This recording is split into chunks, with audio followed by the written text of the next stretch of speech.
Short term capital gain क्या होता है? जो भी शेयर्स मैंने खरीदे हैं और उसको बेच दिया विद इन 1 ईयर, यानी कि 12 महीने के अंदर मैंने उसको बेच दिया, तो ये होता है शॉर्ट टर्म कैपिटल गेन।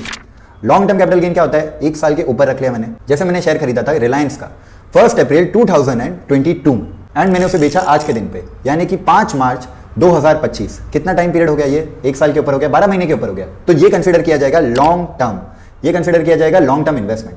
अगर मैंने किसी साल में शॉर्ट टर्म कैपिटल गेन कमाया है, इन शॉर्ट मैंने 3 लाख रुपए कमाए इस साल, इसके सामने मुझे गवर्नमेंट का नया टैक्सेशन स्कीम के हिसाब से शॉर्ट टर्म कैपिटल गेन के ऊपर 20% का टैक्स देना पड़ेगा and long term capital gain के ऊपर 12.5% टैक्स देना पड़ेगा।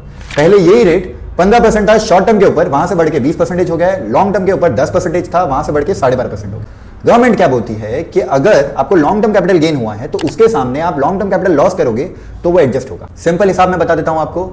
इसके अंदर गवर्नमेंट ने 1,25,000 की लिमिट सिर्फ लॉन्ग टर्म के लिए दी है, यानी कि अगर आपको गेन हुआ 1,25,000 का सिर्फ लॉन्ग टर्म इन्वेस्टमेंट से, तो गवर्नमेंट ने वो पूरा एग्जाम कर लिया, उसके लिए आपको कोई टैक्स देने की जरूरत नहीं। 2 लाख रुपए कमाया तो 1,25,000 तक एग्जाम, 75,000 जो एक्स्ट्रा है 75,000 उसके ऊपर आपको लगेगा 12.5% टैक्स।